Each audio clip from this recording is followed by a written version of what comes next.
PER comme partenariat économique responsable. Il s'agit d'un partenariat pluriacteur entre une coopérative française, une coopérative du Sud et une ou plusieurs entreprises de transformation qui s'engagent dans une filière agroalimentaire partagée, inclusive et durable.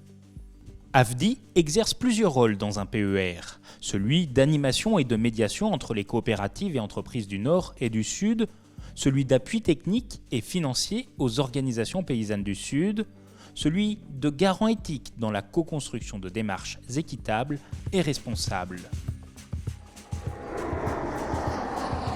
Direction le Bénin, à l'ouest de l'Afrique, pour découvrir le partenariat économique responsable entre l'Union régionale des coopératives de producteurs d'anacarde de l'Atacoradonga et l'entreprise américano-béninoise de transformation de noix de cajou Tolaro, ainsi que l'AFDI et la coopérative productrice de noisettes et de noix en France, Unicoque.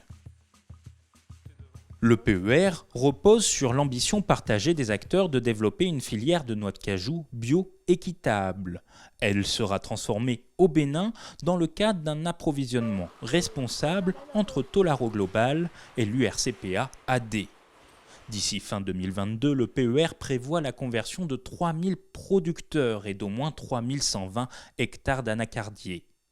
35 coopératives dans 4 nouvelles communes accèdent à la certification bio-équitable. 3000 tonnes de noix de cajou brutes certifiées bio et équitables seront livrées à Tolaro entre 2020 et 2022. Parmi les activités phares, le recrutement de 8 conseillers à l'URCPA, dont 2 financés par Tolaro, pour accompagner 1200 producteurs dans la conversion et assurer le contrôle interne selon le cahier des charges bio. Donc on forme les producteurs sur le bio, les exigences de chaque standard, donc l'UE, l'américain, ainsi de suite. Et on les suit dans leur plantation pour voir ceux qui suivent les exigences demandées par ces standards.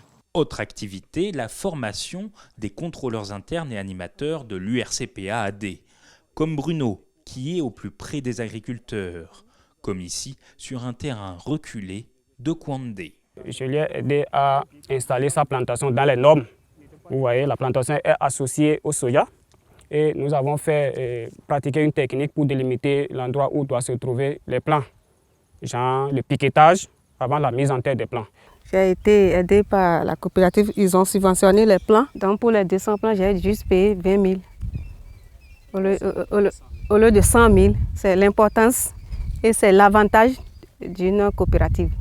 Il y a également des opérations de formation de groupe. Les planteurs se sont réunis ce matin-là pour se former aux bonnes pratiques de la culture d'anacardier. Donc il faut qu'on lève une perpendicularité ici, pour avoir un angle de 90 degrés. On les forme, c'est pour l'entretien des plantations. Comme vous le voyez, la plantation est vieillissante, la production n'est pas trop au top. Donc on essaie de former des prestataires de services qui vont aider le producteur dans la réhabilitation de leur plantation. Les vieilles plantations, on a besoin de faire des coupes d'abattage dans certains endroits. Lorsque la densité est trop, il faut réduire pour venir à la norme. AFDI et la coopérative Unicoque accompagnent depuis 20 ans l'URCPA dans son évolution au niveau de la gouvernance et de ses services. Jean-Luc Jaguenot, producteur de prunes et de noisettes et administrateur de la coopérative dans le Lot-et-Garonne, a fait le déplacement pour partager son expérience et son savoir-faire avec les élus de l'URCPA AD. Il se trouve que j'ai une expérience en matière de coopérative. Eux ici sont organisés également en coopérative. Je sais bien que les contextes sont différents, mais on commence avec un petit peu la bouteille que j'ai à comprendre quels systèmes peuvent marcher, quels systèmes posent des problèmes. Régulièrement, on essaye de faire venir quelques responsables chez nous pour qu'ils voient comment ça se passe. Si elle n'est pas commerciale, l'implication d'Unicoque dans ce PER permet de partager à la fois son expérience de coopérative, mais aussi d'industriel dans la transformation des fruits à coque auprès de Tolaro. Jean-Luc Reigne, directeur, ainsi que la responsable qualité d'Unicoque se sont rendus au Bénin, à Parakou, sur le site de production de Tolaro. Et du coup, l'échange est extrêmement riche dans les deux sens, c'est-à-dire que nous, on pose des diagnostics qui, pour le coup, sont effectivement pertinents parce que finalement, on a des métiers qui sont proches. On était plutôt, nous, meilleurs sur le schéma d'organisation générale, la structuration hiérarchique est beaucoup plus claire ici, elle est beaucoup plus légère aussi. Mais par contre, sur le travail individuel de l'évolution des gens, ils avaient des choses très intéressantes que nous, on n'appliquait pas et qu'on a commencé à mettre en œuvre. Un échange donnant-donnant, puisque 3 responsables de Tolaro sont venus auditer Unicoque à son usine à Cancun. Il y a beaucoup de similitudes dans tout ce que nous faisons. C'est vrai que de l'autre côté, c'est plutôt les noisettes, mais ici, c'est les noix de cajou. Mais dans tout ce que ce soit au niveau de la maintenance, de la qualité ou des ressources humaines, il y a eu beaucoup, nous avons noté assez de similitudes dans nos activités.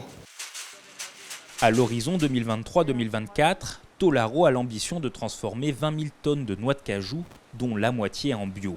Une opportunité pour l'URCPA de l'Atacoradonga. Elle est pionnière au Bénin dans la production bio initiée en 2012.